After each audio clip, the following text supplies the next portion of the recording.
السلام عليكم ورحمة الله تعالى وبركاته.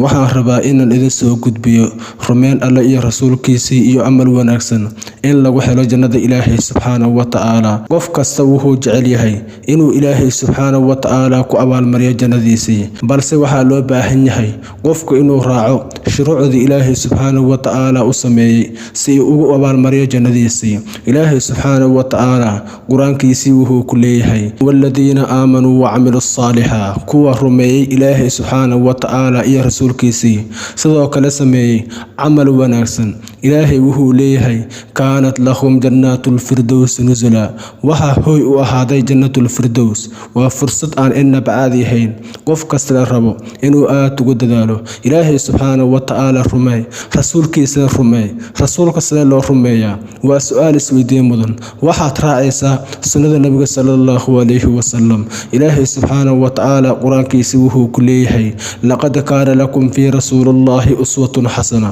رسولك وها إذن كغسغن كديش ونكسن وإن ترعدا سنة النبي صلى الله عليه وسلم وإن سميسا وهي نوشي غير رسولك يعني محمد نهريس إن بتقلي كركيسا آتي هدي أترعدت سنة النبي صلى الله عليه وسلم وها ترميسي أو أتأمن سنتهي نبي يعني محمد نهريس إن بتقلي كركيسا آتي هدي إلهي سبحانه وتعالى أترميسو sidoo kale aad rumayso aad raacdo sunnada nabiga sallallahu alayhi wasallam ilaahay muxuu ku leeyahay waxay helayaan dadkaasi kaanat lahum jannatul firdaws nuzul wa fursad aan inaba aad yahayn amalku wanaagsan waxa laga helaa nolol aad u qurux badan. ilaahay quraankiisa wuxuu ku leeyahay man amila salihan min dhakarin aw untha qofkii sameeyo amal wanaagsan dumar ama rag qofkii raba ha ahaadee wa huwa mu'min asaga oo mu'min ah asagoo ilaahay subhanahu wa ta'ala aaminsan asagoo aaminsan sunnada nabi muhammad nahariis ee nabadgelyo korkiisa ha aatee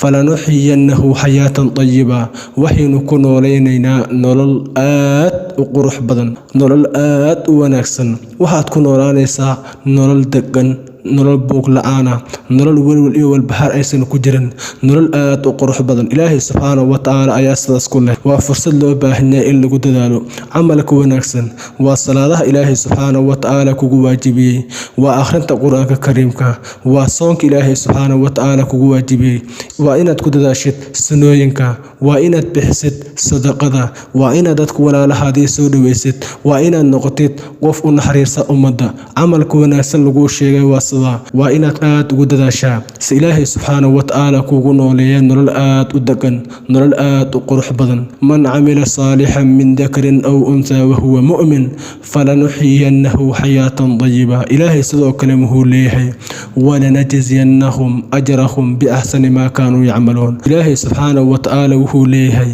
walanajziyannahum waxaynu ku abaalmarinaynaa ajrahum bi ahsani ma kanu ya'maluun. amalkii aad u wanaagsanaa ee ay soo sameeyeen waxaa loo baahan yahay inaynu ku dadaalno amal wanaagsan haddii aad rabtid inaad noloshaani ku noolaatid farxad iyo reereen sidoo kale aad ku noolaatid caafimaad taama waa inaad samaysaa amal wanaagsan. ilaahay subhanahu wa ta'ala amalku wanaagsan wuxuu dhaxyeelay faa'iido aad u fara badan qofkii ku dadaala samaynta amal wanaagsan adduunkaani wuxuu ku noolaanaya nolol aad u qurux badan sida aan ka soo sheegnay aayadii aan soo dhaafnay. ilaahay subhanahu wa ta'ala quraankiisa meel fara badan ayuu ku sheegay muhiimadda ay leedahay in la sameeyo amal wanaagsan. quraanka ilaahay subhanahu wa ta'ala meel fara badan ayuu ugu sheegay muhiimadda ay leedahay in la rumeeyo ilaahay subhanahu wa ta'ala iyo rasuulkiisa. qofka hadduu rumeeyo Allah subhanahu wa ta'ala sidoo kale uu rumeeyo rasuulkiisa wuxuu helayaa faa'iidooyin aan halkan lagu soo koobi karin. dad fara badan maanta waxay la walwalsan yihiin ariiriga ay ku jiraan dad fara badan maanta waxaysan ogeyn sida looga baxo dhibaatooyinka ay ku jiraan.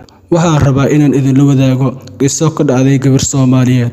gabadhaani waxay iga codsatay inaanan sheegin magaceedii. waa gabar markii hore sameyn jirtay waxyaabaha ilaahay subhanahu wa ta'ala xaaraantinimeeyay mar waliba waxay ahayd gabar ku dadaasha waxyaabaha ilaahay subhanahu wa ta'ala diintiisii ka xaaraamta ah mar waliba waxay ahayd gabar aysan tukanin salaadaha aad ayay nolosheedii ugu jirtay cariiri maalmaha kamid ah waxay dareentay cariiri nafsi ah nolosheedii waxay gashay gashay mugdi aad u weyn. Waxay tiri waxaan la tashtay asxaabtaydii, waxaan u sheegay dhibka i haysto. Markaas ay igu yiraahdeen haddiiba aad rabtid inaad ku noolaatid farxad, waxaynu ku haynaa hal fursad. U soo laabo ku xirnaanshaha Ilaahay subxaanahu wa ta'aala. Samee camal wanaagsan, camalkii aad u humaa aad soo samayn jirtay Ilaahay subxaanahu wa ta'aala uga toobadkeen.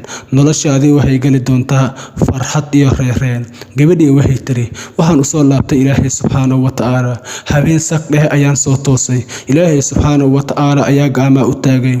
Ilaahay subxaanahu wa ta'aala ayaan baryay, aad ayaan u baryay. Waxaan ka codsaday inuu Ilaahay subxaanahu wa ta'aala iga dhaafo dembigii aan hore u sameeyay. Waxaan go'aansaday inaan dib u bilaabo salaadaha Ilaahay subxaanahu wa ta'aala, barashada Qur'aanka Kariimka. Sidoo kale waxaan go'aansaday inaan dadka walaalahaygii aan iska cafiyo, sidoo kale aan kaalmeeyo si adduunkaani aan u helo farxad iyo reereen. Gabadhii waxay tiri markaan dhabnimo u aabuday Ilaahay subxaanahu wa ta'aala, sidoo kale dhabnimo ugu tagay waxyaabihii xunka ahaa aan samayn jiray, Ilaahay noloshaydii wuxuu ka dhigay mid aad u qurux badan. Maanta waxaan ahay gabar ku dadaasha barashada Qur'aanka Kariimka. Maanta waxaan ahay gabar ku nool nolol aad u qurux badan. Maalintaas noloshaydii heerkay taagneed iyo maanta waxa u dhaxeeya farqi aan halkaan laga soo koobi karin. Waxayna ku dhiirigelisay walaalaheedii inay ku dadaalaan camalka wanaagsan. Walaalayaal, camalka wanaagsan faa'iidada laga helo Qur'aanka Ilaahay subxaanahu wa ta'aala ayaa nooga sheegay. Axaadiista Nabiga sallallahu alayhi wasallam meelo fara badan ayaa looga sheegay muhiimadda laga helo camalka wanaagsan. Dad fara badan maanta ma ogo fursadahani aadka qaaliga u ah. Dad fara badan maanta ma ogo in salaada, soonka, akhrinta Qur'aanka Kariimka qofka u horseedayaan inuu galo jannada Ilaahay subxaanahu wa ta'aala. Muuqaalkani walaalahaadii u sheer garay. Waxaa la rabaa inay ka faa'iideystaan si adiga aad uga faa'iideysatay. Waxaad ka heli doontaa ajar aan halkaan laga soo koobi karin. Walaalayaal, muuqaalkan waxaa rajayn doonaa in noloshiini wax badan ka bedeli doono. Muuqaalkani like saara si dad fara badan u gaaro. Haddii nagu cusub tahayna subscribe noo saar. aad iyo aad ayaad u mahadsantihiin. Antar muuqaaligan ku kulmi doona sidaas nabadgelyo. Wassalaamu calaykum waraxmatullaahi wabarakaatuh.